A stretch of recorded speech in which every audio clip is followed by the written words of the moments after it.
The door in my new apartment wasn't mine. The landlord said the old one wouldn't stay shut. The replacement had 3 deadbolts and a chain. On the first night, something knocked from the wrong side of the peephole. I'm Ren, 26, moving after a breakup and a job transfer. The building is pre-war brick, radiators that click like teeth. The hallway smells like boiled dust. My neighbor, Unit 4B, is an old woman who never makes eye contact. She says only, "Don't open." Even for yourself, I brush it off as New York weird. I work late. I eat noodles over the sink. The door is overbuilt, but the locks feel solid. That first week, the knocking comes at 2:11 a.m., always 3 taps. When I check the peephole, the corridor is empty. On night 4, a whisper threads through the wood. "Left the key inside, Ren. Hurry, no one knows my name. I didn't tell the neighbors." The whisper continues, "It's you. Don't keep me waiting." I set my phone to record. Playback is only radiator hiss. I sprinkle flour in front of the threshold. In the morning, there are footprints, bare, facing inward. I call the landlord. He says, "Keep the chain on. You'll get used to it." I wedge a chair under the knob. At 2:11 a.m., a soft scraping, like a fingertip tracing the grain. "You forgot your badge," the voice coos. "You always forget." It's my voice. I shout through the door. "Who are you?" "Ren," it says. "From tomorrow." I laugh, because that's the only sane response. Then my phone vibrates with a push notification. "Badge left at work. Front desk secured it." I never set alerts like that. The voice chuckles. "See?" The next night, the whisper says, "Open." I'm locked out, and if we split too long, the seal breaks. I ask what seal. It says, "The one that keeps the hallway out." Cold blooms through the keyhole. The chain trembles as if a hand tugs it steadily. From the peephole, I see myself in the corridor, grey, rain slick, eyes bloodshot. He mouths, "Please." I blink. He's closer. The fisheye makes him stretch, but his smile is wrong. Too many small teeth like the radiator. A line of hair-thin cracks spreads across the door. I can hear the wood fibers fraying.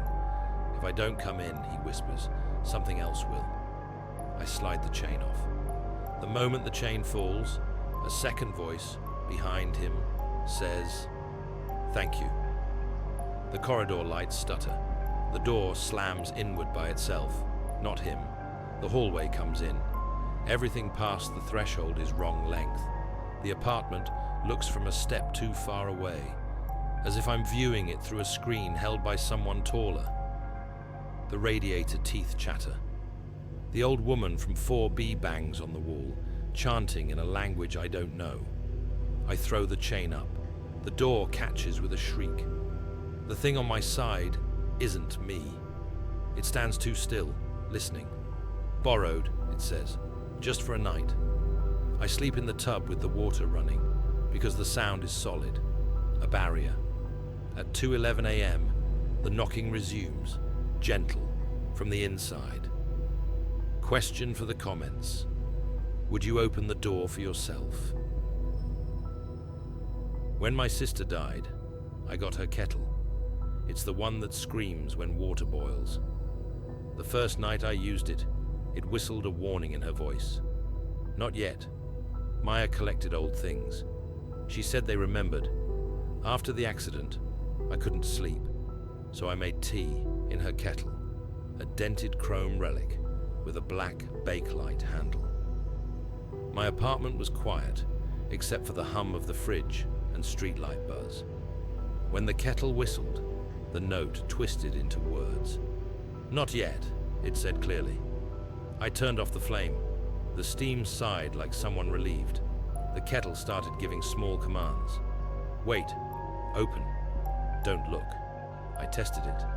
If I ignored wait and poured early, the tea tasted metallic. If I obeyed open, the kettle lid popped free easily. revealing a single black hair coiled under the lip. The third night, it said, "Look at the window." I did. Someone stood on the fire escape, fogging the glass with slow breaths. I called the police. No one was there by the time they arrived. I set my phone to record. Playback caught the whistle words faintly. The frequency plot showed formant bands like speech. I Googled grief hallucinations. Yes, but the kettle burned my finger when I mocked it out loud. I started listening. "Not that cup," it told me. I swapped mugs. The first one had a small crack. "If you go tomorrow, take the left train." I did. The right line stalled under the river for an hour. I wrote every instruction down. Each one saved me some trouble. I stopped thinking about Maya's absence and started thinking about risk management. On the seventh night, the kettle screamed, "Run!" just as my door handle wriggled. I killed the lights and ducked behind the island. A gloved hand slid a business card under the door. It read, "Estate Appraisal. We buy antique appliances." The paper smelled like singed hair. The kettle whispered, "Basement now!" In the basement, the building boiler roared like an animal. The kettle hissed, "Third locker." I pried it with a screwdriver. Inside, Maya's notebook, the one the coroner never returned. Notes in her hand about resonant warnings, objects that forecast, and payments taken in echoes, footsteps above. Then the elevator descended by itself, gates clattering. The kettle in my bag began to heat without flame. It whistled, "Exchange." The elevator doors opened. The estate appraiser stood inside, face covered with a white painter's mask. He held out an identical kettle. "I'll trade," he said. "Yours is paid." "Mine isn't," I asked. "Paid what?" He said. "Debt to prediction. Every warning costs a later certainty. The more you're saved, the worse the bill." I refused the trade.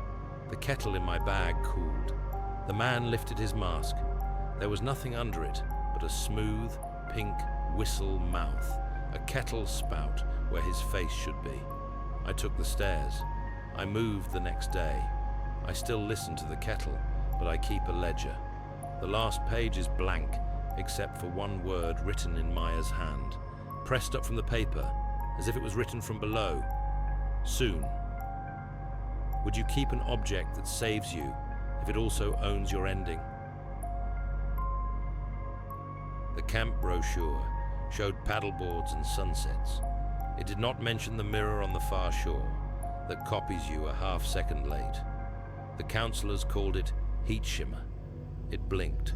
I'm Jonah, summer counselor, 21, trying to rebuild my resume after a freshman year flameout. The lake sits in a bowl of pine, the air resin sweet. At dusk, the water turns slate and holds the sky like glass. We tell ghost stories to keep the kids off the far dock, but a kid named Eli sleepwalks. He says the mirror version of himself calls him softly by the wrong nickname, Eel. I watch the far shore. I see double sets of ripples that don't match wind. When I raise my hand, the reflection raises, it's a breath late. I think I see a second Jonah behind the first, as if the lake reflects layers. One night, I catch Eli ankle deep at the shoreline, whispering, "Just a little further." I carry him back. He thrashes like he's drowning in bed. He leaves wet footprints that evaporate slowly, last to disappear under the mirror in the cabin's bathroom. The next day, the camp director shows me a box of confiscated items. A boat key, a silver whistle, a Polaroid of the lake with a dark line across the middle, like a seam. On the back, in a child's blocky letters, "Do not be the second." He says it's a prank. At sunset, thunderheads grumble. The water goes flat, heavy. The far shore reflection blinks again, slower. The wind dies. The entire camp's chimes and flag halyard clacks stop at once. Then, from the lake, my voice. Jonah. Bring Eli vanishes during s'mores. We find a trail of sticky marshmallow drips down to the canoe rack. One canoe is missing. The mirror lake shows 2 canoes. I take a boat and push hard. Halfway out, my oar hits something solid in open water. A pane. The canoe glides onto an invisible shelf. Beneath me, under inches of water, stands another camp. Same docks, same trees, no wind. Its sky holds a different moon phase. Eli stands on the mirror dock, hand out to a second Eli who is paler, eyes wider, lips moving half a word late. He says I'm late, Eli says. I grab the silver whistle from the confiscation box and blow. The sound doesn't cross the seam.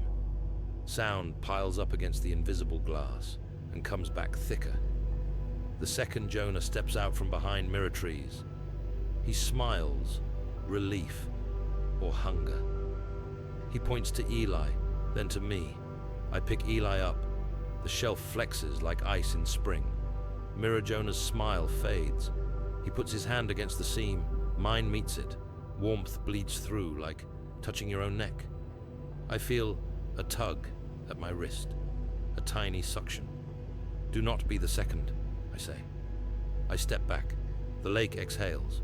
The canoe shoots toward our shore. When I look back, Mirror Jonah is alone. He waves late. The second moon slides behind clouds that aren't ours. In the morning, the director closes the lake for algae. Eli stops sleepwalking, but glances at mirrors before stepping past them. He asks if he can call me Eel. I tell him that nickname is already taken. Would you cross the seam if it promised your better self was waiting?